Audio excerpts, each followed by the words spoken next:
Hello sa mga viewers natin dyan.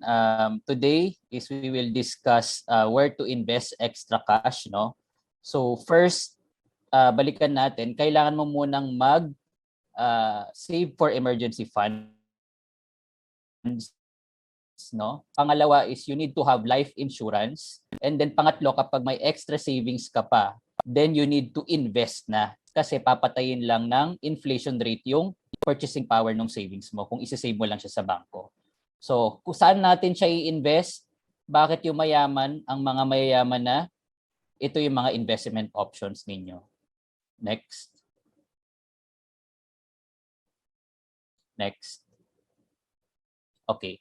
So, I will give you 3 options no, to invest. UITFs and mutual funds. These are called managed funds. Second is real estate investment trust. Para siyang managed fund din, pero yung fund na yon is nag-i-invest lang sa real estate. And then third is real estate. Next. Next. Okay. So, mutual funds and UITFs, these are called managed funds. Bakit tinatawag na managed funds? Kasi meron siyang isang expert na fund manager na nagma-manage ng funds ng mga tao nandun. So, hindi lang 2 million, no? Billion yung minamanage ng expert fund manager na yon. And siya yung nag-iisip kung saan niya dapat i-invest depending doon sa mandate ng fund. So kaya siya tinawag na managed fund. So para siyang paluwagan, 'di ba? Sa paluwagan meron tayong parang treasurer, 'di ba? Na lahat tayo nag-i-invest doon tapos sasahod tayo kada kinsenas or katapusan depende doon sa napag-usapan. Dito sa managed funds, parang ganun din, binibigay natin yung pera natin sa isang expert fund manager and then yung fund manager na yon yung nag-i-invest depende doon sa mandate ng fund. So pwede niyang i-invest sa stocks, bonds, money markets, and similar assets. Next. Next. Okay. So, yung managed funds or pooled funds, mutual funds and UITFs, meron silang similarities. So, ito yung mga yon. Number 1 is pareho silang pooled fund. Pag sinabing pooled fund, pinupool yung pera ng tao. So, ako pwede mag-invest, ikaw pwede mag-invest, kahit sino sa atin pwede mag-invest. So, pinupooled natin yung funds natin. Next. Fund manager. Meron siyang fund manager na namamahala doon sa investment na yon na pinooled natin. Next. Different funds. So, pwede tayong mamili kung saan fund tayo pwede mag-invest. So, mamaya i-discuss natin kung ano yung 4 main types of funds. Next. At syempre, meron ding fees. So, syempre, kailangan kumita ng company, ng investment company na yon or yung UITF company na yon. So, definitely, may fees silang charge, which is around 1% to 3% depending on the type of fund. Next slide, please. Next. Okay. So, yun yung similarities. Ito naman yung differences. So, sa minimum investment amount, no, for mutual funds, ang pinakamababa dyan is yung PAMI o yung Philam Life Asset Management Inc., which is 1,000 lang. Pwede ka na mag-invest. Sa UITF, kadalasan 10,000 yan. No? I work with BPI and sa amin, 10,000 yung minimum investment amount sa UITF. Sa mutual funds naman, sa ibang mutual fund companies like Sun Life, 5,000 naman yung minimum investment amount nila. Regulator. Ang mutual funds nire-regulate ng Securities and Exchange Commission. Isa silang investment company. Ang UITF naman is a product of a bank. Therefore, ang regulator na nag-oversee ng UITFs is Bangko Sentral ng Pilipinas. Value of one share. Sa mutual funds, tinatawag na net asset value per share, whereas in UITF, net asset value per unit. Bakit? Bakit yung isa share, yung isa unit? No? Makikita natin yun dahil sa next na ownership. Sa mutual funds, pag nag-invest ka sa isang mutual fund company, owner and investor ka doon. Kaya ka shareholder. That's why net asset value per share kasi shareholder ka. So as a shareholder, meron kang karapatan na mag-nominate kung sino yung fund manager na magmamanage ng fund ninyo. So kayong mga shareholder, kayong lahat ng mga investors doon, every year meron tinatawag na annual stockholders meeting, no? Isa sa mga pag-uusapan niyo doon is itong expert na fund manager ba na to is expert talaga. Binibigyan ba niya tayo ng magandang return sa pera natin? If not, pwede natin siyang patalsikin, pagbotohan natin, patalsikin natin siya, palitan natin ng ibang fund manager. Pwedeng gawin yun sa mutual funds kasi lahat kayo ay shareholder. Okay? Sa UITF naman, investor ka lang, hindi ka shareholder. Meaning, wala kang karapatang patalsikin yung fund manager na nagmamanage ng fund ninyo. Usually, ang nagbibigay ng mandate dito is yung trust department ng bank, no? Wala kang mandate na palitan siya. Next is yung tinatawag na sales load, no? Ang mutual funds usually has sales load. Ano tong sales load? Pwede siya maging front-end or back-end sales load. Pag sinabing front-end sales load, usually, binabawas agad yung sales load doon sa investment mo. So for example, nag-invest ka ng 10,000 pesos. Yung mutual fund na yon, merong front-end sales load na 2%. So yung 10,000 mo, babawasan agad ng 2%, magiging 9,800 na lang. Yun yung i-invest ng fund manager doon sa mutual fund. Okay? Sa UITF, walang ganon. Wala siyang sales load. Nabanggit ko kanina, meron din back-end sales load sa mutual funds. Ano naman yung back-end sales load? Pag sinabing back-end sales load, required ka na patulugin yung pera mo doon sa mutual fund, and kapag mas matagal mong pinatulog yung pera mo, mas bababa yung back-end sales load mo. So una, walang bawas kapag nag-invest ka, unlike sa front-end sales load. Pero kapag nag-pull out ka na, ni-redeem mo na yung investment mo, doon magkakaroon ng sales load. Okay? So doon siya magbabawas. So yun yung kaibahan ng mutual funds and UITFs. Personally, I go for UITFs, no? Pero syempre, i-weigh nyo rin dyan kung sinong mas mataas na return na nagbibigay. Pero personal bias ko, since mutual funds has sales load, no? Usually kasi yung sales load, binibigay yan doon sa mutual fund agent, no? Syempre, nagpaka-license sila, pinag-aralan nila yon, license sila to sell mutual fund. Yun yung magiging commission nila. So, kaya may sales load yung mutual funds. Next slide, please. Next. Okay. Dumako naman tayo dun sa 4 main types of funds, no? Marami pang ibang funds ang mutual funds and UITF, pero usually meron lahat sila nitong 4 main types of funds. Money market funds, ibig sabihin, pag sinabing money market, yung expert na fund manager, ini-invest niya lang yung pera ng mga investors sa short-term debt securities. So ito yung mga utang na less than 1 year lang. Very, very conservative ito. Ibig sabihin, sobrang liit ng chance na bumagsak. Okay? Sobrang liit ng chance na malugi ka. Very, very conservative. Next is bond funds. No? Pag sinabing bond funds, utang pa rin to, either by government or by companies. Pag sinabing government bonds, utang yun ng gobyerno. Corporate bonds, utang yun ng company. No? Umuutang siya sa public, no? Ikaw bumibili ka ng utang ng company na yon. Yun yung bond funds. Ang kaibahan lang nito sa money market funds is ang bond funds more than 1 year yung tenor niya. So pwedeng 2 years, 3 years, 5 years, minsan pa nga 10 years, no? So syempre, since mas longer yung tenor niya, mas malaki yung return na binibigay niya kumpara doon sa money market funds. Next is yung tinatawag na balance funds, no? Na-discuss ko na to doon sa previous discussion natin. Yung fund manager na to, nag-i-invest siya sa bonds and stocks, no? Kaya siya tinawag na balance kasi binabalanse ng fund manager yung investment ng mga tao. Kung bagsak ang stocks,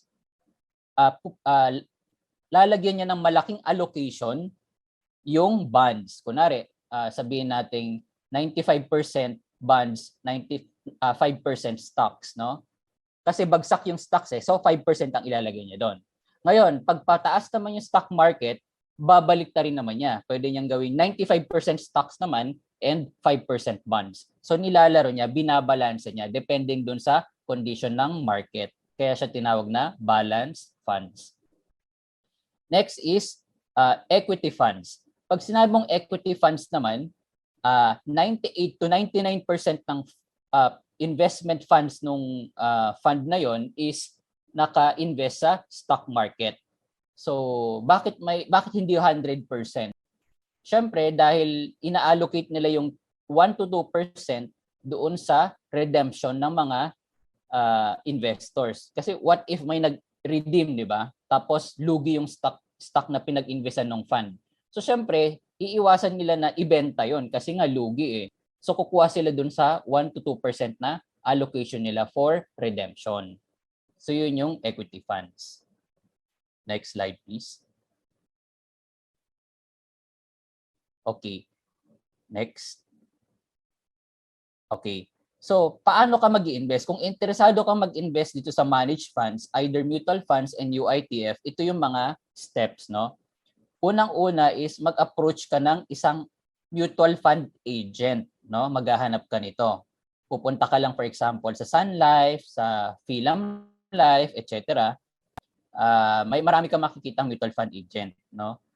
Or kapag gusto mo na mag-invest sa UITF, pumunta ka lang sa bangko. Doon kung saan ka nag-open ng account mo, yung branch of account mo, punta ka lang doon. Sabihin mo na, interested po ako mag-invest sa UITF. Next. Okay. Next is, pag sinabi mong interested ka, either dun sa mutual fund agent or sa branch of account mo, fill upin ka ngayon ng application form, no? Yung application form na to, aside dun sa name mo, meron kang series of questions na sasagutin, no?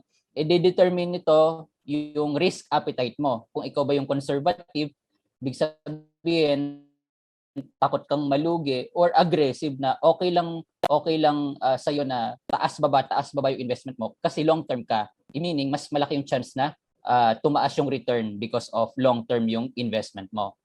So for example, ilan sa mga questions na ito is for example, kung bumagsak ba ng 20% yung investment mo in one day. Letter A, kakabahan ka.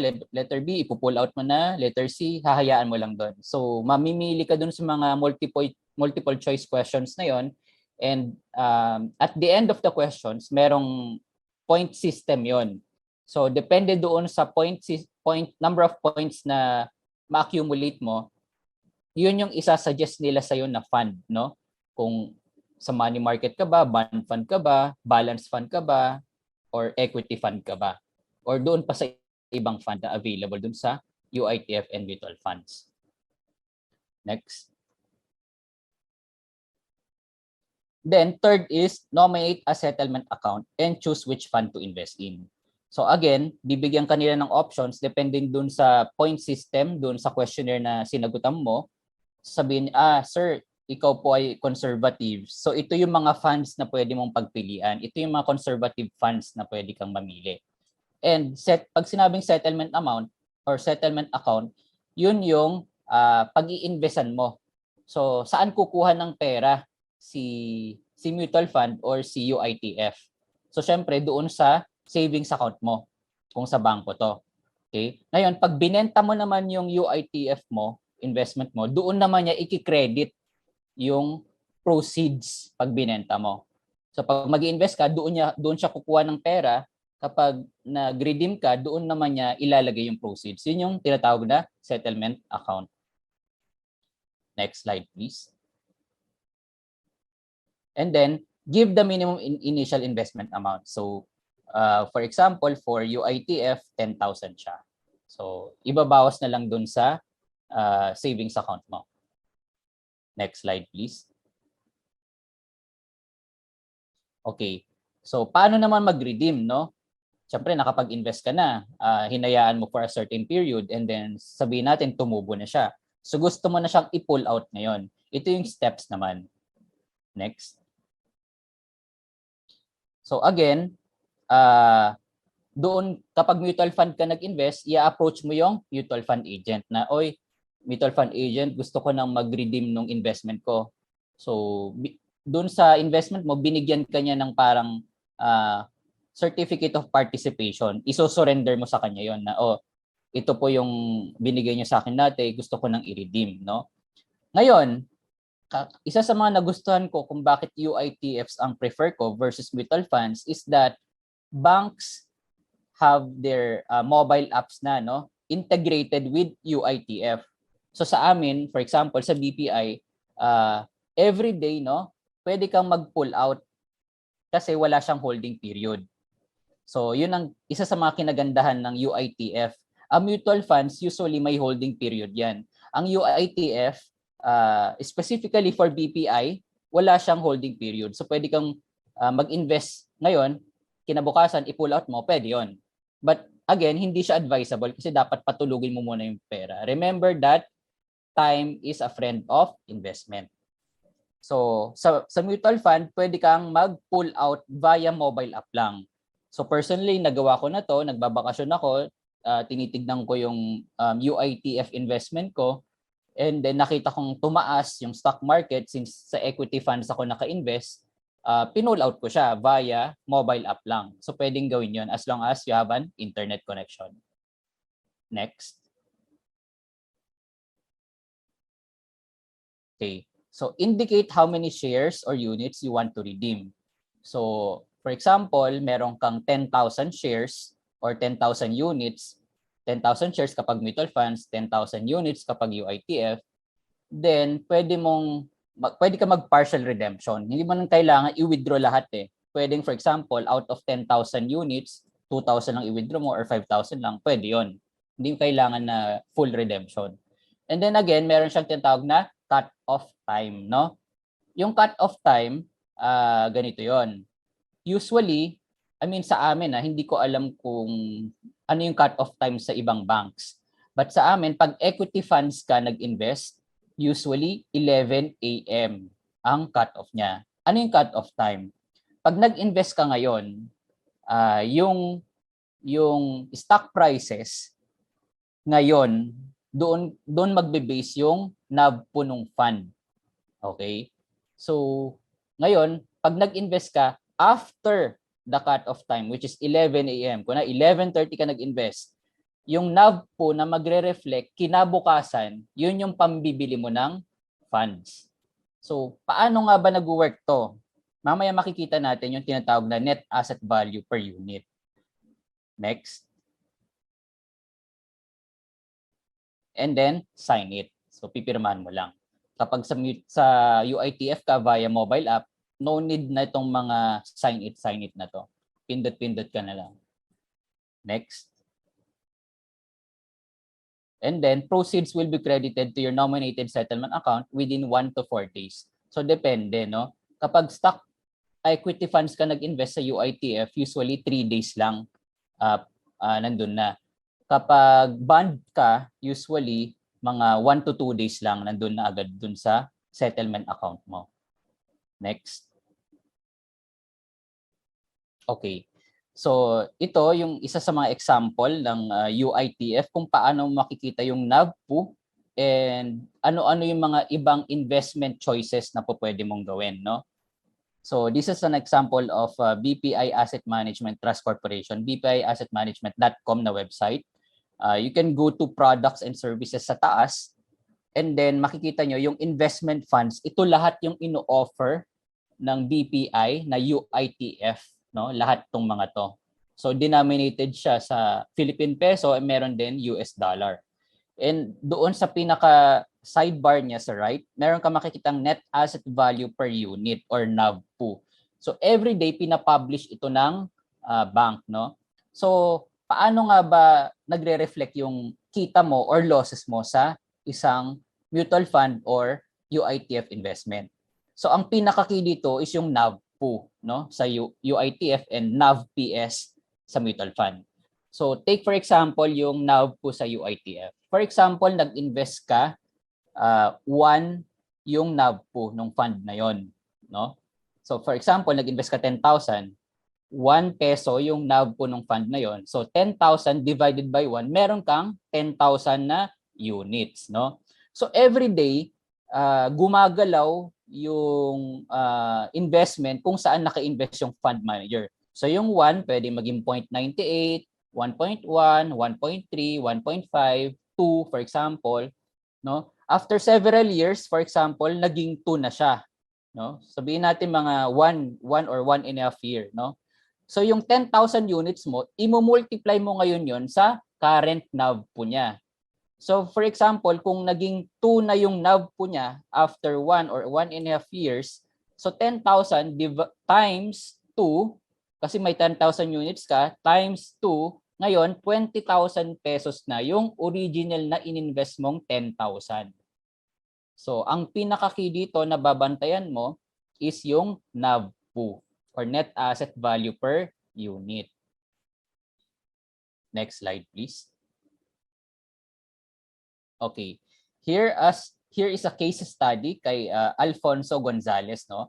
Alfonso Gonzalez is a friend of mine. Siya yung isa sa mga pinaka magaling sa Battle of the Brains dati. Isa siya sa mga champion. Way back in 1997, nanalo siya ng 500,000 as grand champion sa Battle of the Brains. Yung 100,000 pinambayad niya sa tax kasi taxable yon. And then 100,000 pinambili niya ng kung ano-ano. Siyempre masaya siya noon, medyo nakabili siya ng mga kung ano-ano. So yung 300,000 in-advise nung dad niya na i-invest sa mutual fund, no? So isa sa mga ininvest niyang mutual fund dati is yung Phil Equity Fund. So makikita niyo diyan doon sa figure na nag-invest siya ng 300,000 doon sa pinakauna, no?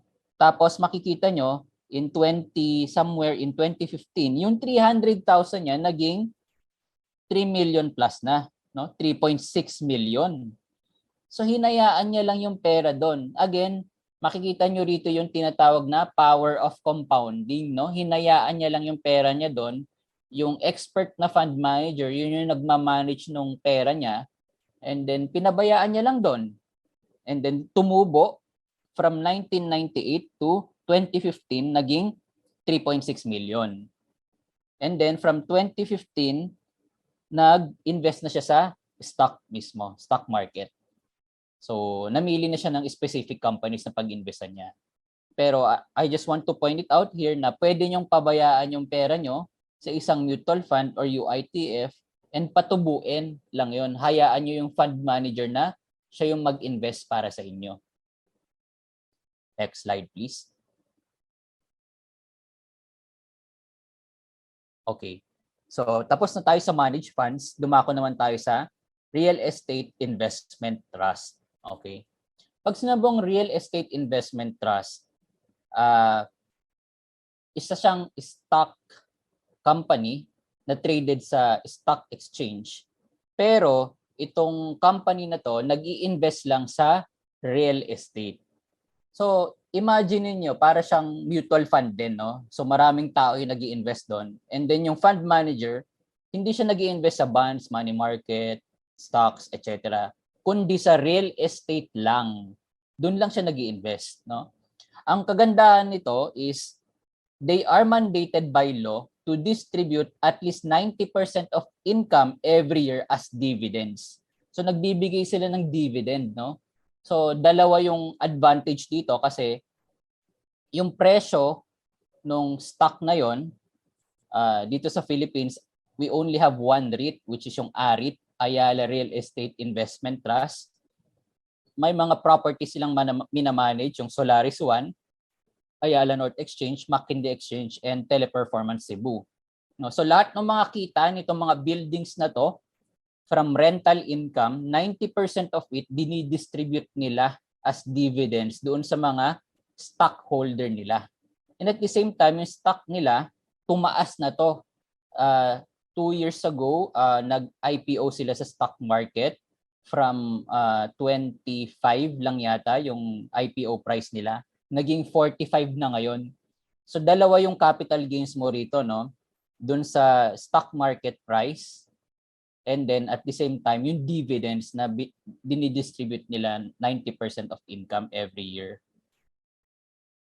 Next slide, please.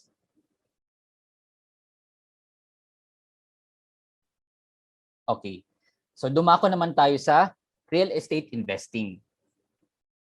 So ang una yung tanong is, ano bang bibilin ko? Interested ako mag-invest sa real estate. House or condo? Kasi yan na yung dalawa right now na pinaka-common, di ba? So unang-una titignan natin is price. Siyempre, ano ba? May budget ba ako pambili nito? Kaya ko ba? Depende doon sa savings and cash flow ko. Second is family size. Sino ba titira rito? Ilan ba kaming titira? Siyempre kapag condo, usually maliit yan eh. 'Di ba? Pwede kang bumili ng malaking condo, mga 2 bedroom, 3 bedroom, pero for sure mahal yan. Okay? So depende kung ilan yung titira. So pero kung mag-isa ka lang, mas maganda na condo for me because of convenience, no? Bibili ka ng condo hindi dahil gusto mo lang. Bibili ka ng condo dahil number 1, malapit sa work mo. Number 2, andyan yung mga malls. Pwede kang bumili, lalakarin mo lang yung supermarket.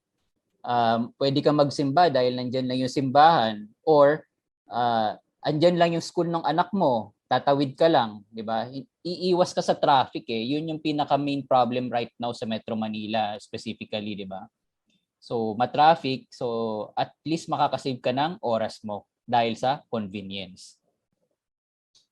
Second is location, location, location. Sa real estate, isa sa pinaka-importante is yung location ng property.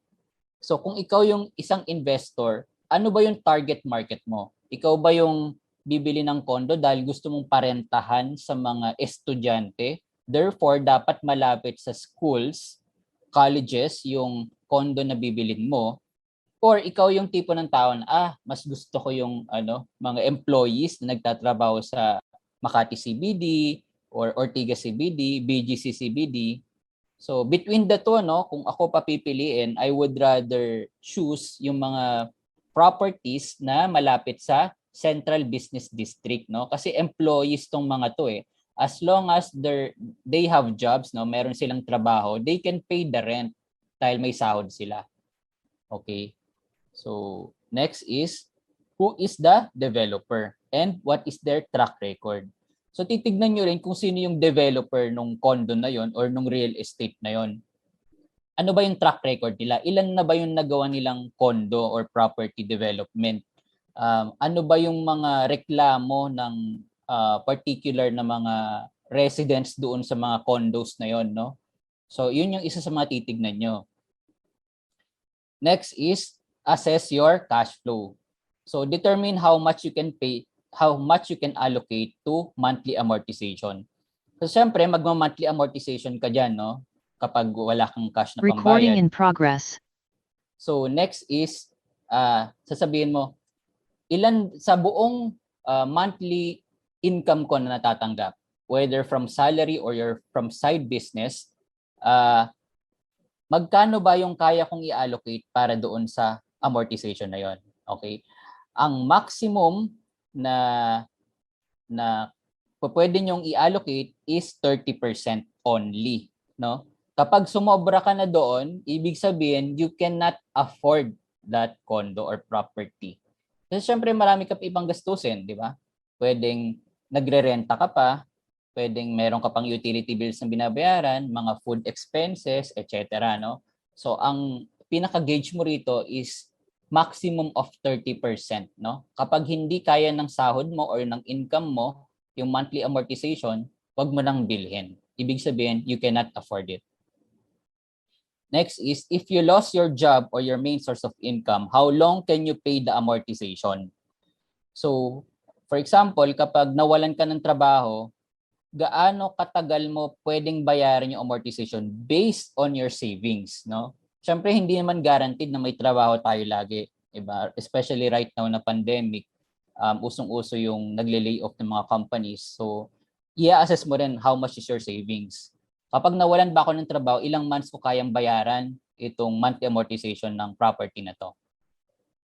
And then next is, can you pay a higher equity down payment to avail of a bigger discount? Sa mga condos, mayroon silang payment scheme na mga down payment, no? Spread over a period of time, depende dun sa turnover ng condo. So usually nagbibigay sila ng discount for a higher down payment. So for example, usually ang ino-offer nila 20% down payment, no? Pag makapagbigay ka ng 30%, pag choose mo yung option na 30%, 40% or 50% down payment, bibigyan ka pa ng additional discount, no? So depende pa rin to kung magkano yung savings mo sa bank. And then a different kind of view is house an asset or liability. Diniscuss ko na to dun sa previous na discussion natin. Kapag ang bahay or condo is nagbibigay ng income sa'yo, it is an asset. Ngayon, kapag dun ka nakatira, it is a liability kasi marami kang binabayaran. So, dinidrain niya yung pocket mo ng money. Liability siya pag dun ka nakatira. But it is the most important liability. Siyempre kasi shelter yun eh. One of the basic needs. Next slide, please.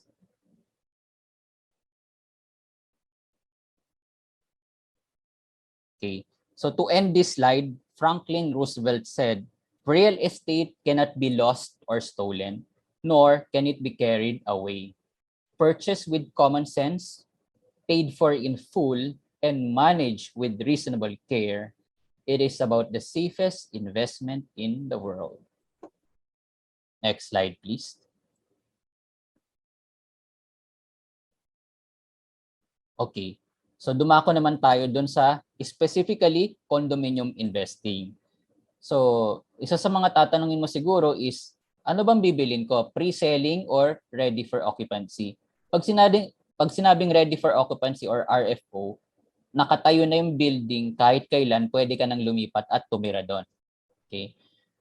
So number one is, meron tayong tinatawag na Condominium Act of the Philippines. Marami nagsasabi, bakit ako bibili ng condo? 50 years lang yung lifespan niyan, di ba? Yes, meron tayong sinasabi yon sa Condominium Act of the Philippines na kapag nag-e-exist yung isang building for 50 years na or more, then it can be obsolete and uneconomic ng tirahan kasi medyo dilapidated na siya, nag-devalue na yung building mismo, no? Versus dun sa house and lot, na yung lot meron ka pa ring tubo doon kasi posible na nag-capital gain siya over the years. But ang hindi naiintindihan ng maraming tao, no, kapag condominium investor ka or unit owner ka ng isang condominium, may chance na yung lupa kung saan nakatira yung nakatirik yung condominium, sa inyo lahat yon ng mga condominium investors and condominium unit owners, no? So in the future, pwedeng pagbotohan nyo kapag hindi na livable yung building, pwede nyong pagbotohan na ipagiba na yung building, but yung value ng lupa na yon mataas na by that time, no? Considering 50 years eh. So definitely nag-improve na yung neighborhood doon, tumaas na yung value. Then kapag ibebenta niyo yung lupa na yon sa ibang investors, pwede niyong paghatian. Okay? Next is leasehold versus perpetual ownership. Pag sinabing leasehold, pag bumili ka ng condo, ibig sabihin hindi mo pagmamay-ari yung lupa. Okay? Someone is owning that land kung saan nakatayo yung condo. Ngayon, pag sinabing perpetual ownership, lahat kayo ng mga unit owners doon, sa inyo lahat yung lupa kung saan nakatirik yung condo. So, right now, karamihan naman ng mga condo developments, perpetual ownership siya. So, lahat ng mga unit owners, owners din ng lupa kung saan nakatirik yung condo. Next is, look for hidden fees, no? So, merong closing fees and turnover fees. Pag sinabing closing fees, ito yung mga documentary stamp tax, transfer tax, registration fees, notarial, and documentations, which is 10%, no? So additional expense ito pag bibili ka ng condo. Usually hindi ito dinidisclose ng agent sa simula unless tanungin nyo. That's why tinawag siyang hidden fees, no? And then another fees na babayaran nyo is once na turnover na yung condo nyo, then kailangan nyo magbayad ng turnover fees, no? Hindi again to dinidisclose ng agent sa simula kapag bibili kayo ng condo. So tanungin nyo ito doon sa agent nyo kapag bibili kayo ng condo. How much is the closing fees? How much is the turnover fees? And then next is check the forum skyscraper city. So as a condo investor, lagi kong chine-check yung skyscraper city. Kunwari, bibili ako ng property sa sabihin nating light residences. So light residences, skyscraper city. Ita-type ko yun sa Google, no? Tapos mag-a-appear yung skyscraper city na forum. Then magbabasa ako doon kung ano yung mga rants and feedbacks ng mga property owners, no? So pag may pangit doon, alam ko na ito pala yung pangit doon. So bago ko siya bilhin, alam ko na ano yung ine-expect ko doon kapag bumili ako. So common problem is elevator na mga condominiums.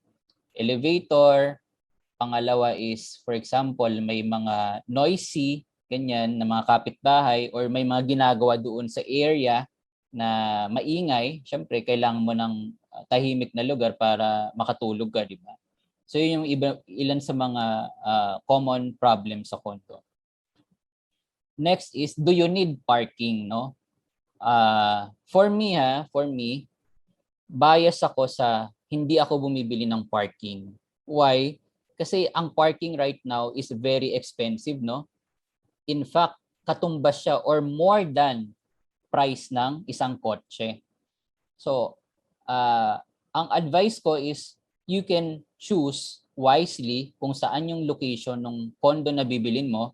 Malapit siya sa public transport, for example, malapit siya sa MRT station, etc. So that hindi mo kailangan bumili ng kotse para kailanganin mo ng parking, no? Kaya ka nga bumibili ng condo, it's because of the location, it's because of the convenience. The same time, pag may binili kang parking, lahat ng condo dues kaakibat niyan.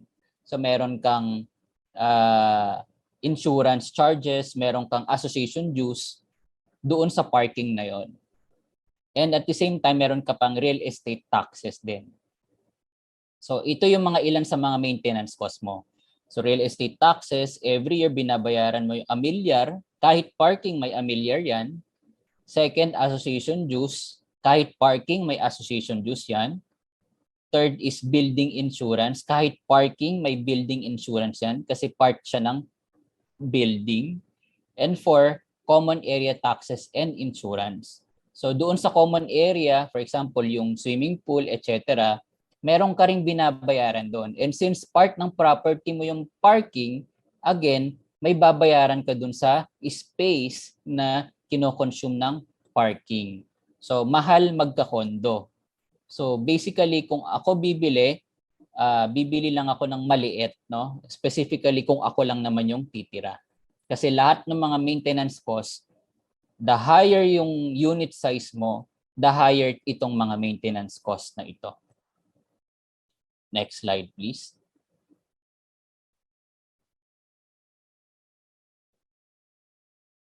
Okay. Next is lower floor or higher floor. Isa ito sa mga posible niyong pag-isipan, no? Kapag lower floor, ang best view rito is yung amenity, yung swimming pool, no? Kapag high floor naman, ang best view dito is yung city lights or sunset view. Pero between higher floor and lower floor, laging mas mataas, laging mas mahal ang presyo ng higher floor. Okay? Sa lahat ng condominium units, mas mataas ang presyo ng higher floor palagi. Next is elevator access. Siyempre, kapag nasa taas ka, isa sa maging possible problem mo is yung elevator access. Hindi sa lahat ng oras nagfa-function well ang elevator ng isang condo. So kung nakatira ka sa higher floor, medyo problemado kang umakyat at bumaba. versus sa lower floor na pwede kang gumamit ng stairs. Next is mobile phone signal. So may mga ibang condos kapag lower floor naman, since marami na nakatayong buildings doon sa paligid niya, natatakpan or nahaharangan yung mobile phone signal. So isa rin to sa mga i-check mo. Kung may signal ng mobile phone doon sa bibilin mong condo. Next is earthquake. So, syempre kapag nasa higher floor ka, mas malakas yung shake kapag nagkaroon ng earthquake. Kapag nasa lower floor ka, although magsi-shake pa rin, but hindi ganun kalakas compared kung nasa higher floor ka. And then again, i-choose mo kung saan yung facing yung condo mo. Kasi kung nasa isang location siya, for example, na katapat ng highway, for example, ng EDSA, syempre yung mga noise ng buses and cars na nagpa-pass through that highway, medyo pollution siya para sa'yo. Kasi hindi ka masyado makakatulog sa gabi. So definitely i-check mo rin yan kapag bibili ka ng condo. So kapag nasa ganong pwesto yung condominium, definitely mas magandang mag-choose ka ng higher floor. Payment terms. So sa payment terms, syempre titignan mo yung capacity mo to pay. As I've said kanina, dapat 30% lang maximum ng monthly income mo yung allotted mo sa condominium investing. Pag hindi kaya ng budget mo, huwag ka nang bumili ng condo.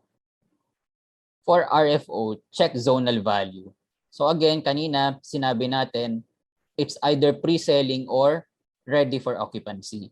So one of my criteria kapag bibili ako ng condo na ready for occupancy is i-check ko yung zonal value niya. Ano ba yung zonal value? Yung zonal value is yung value na taxable value na pinapataw ng BIR sa condo or real estate properties. So dito siya magbe-base ng taxes niya doon sa condo na yon. So para sa akin, mas gauge ko siya kung mura or mahal yung bibilin kong property. So kapag below zonal value yung property ng bibilin ko, jackpot price yon. Ibig sabihin, bargain na bargain deal siya. And again, sinabi ko na kanina yung skyscrapercity.com for feedbacks and rants ng fellow unit owners. So you have to check this out kapag bibili kayo ng condo. Next slide, please.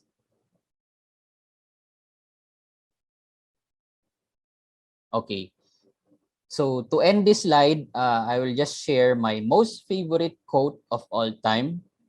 I will do today what other people won't so that I can have tomorrow what other people can. So ito yung nag-iisang quote na merong 3 times na compare and contrast. So will, won't, today, tomorrow, can. No? So ibig sabihin, you need to stand out from the rest in order to excel. So next slide, please.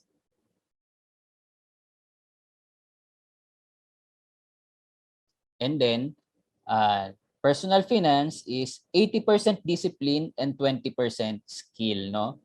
So kahit anong turo ng mga mentor sa inyo, ng mga personal finance guru diyan, kung hindi nyo dinidisiplina yung sarili nyo, wala siya. Kasi kahit alam mo kung hindi mo siya ginagawa, walang mapupuntahan, no? So 80% perspiration siya, paghihirapan mo siya kasi didisiplinahin mo yung sarili mo. And 20% inspiration lang galing dun sa mga natutunan mo sa mga mentors like us. So again, maraming salamat sa pagsuporta. Thank you for Fundline Finance to inviting me to become a resource speaker. And hopefully marami kayong natutunan sa 4 sessions natin. Maraming salamat. Hihintayin ko yung mga questions ninyo pag meron. Thank you.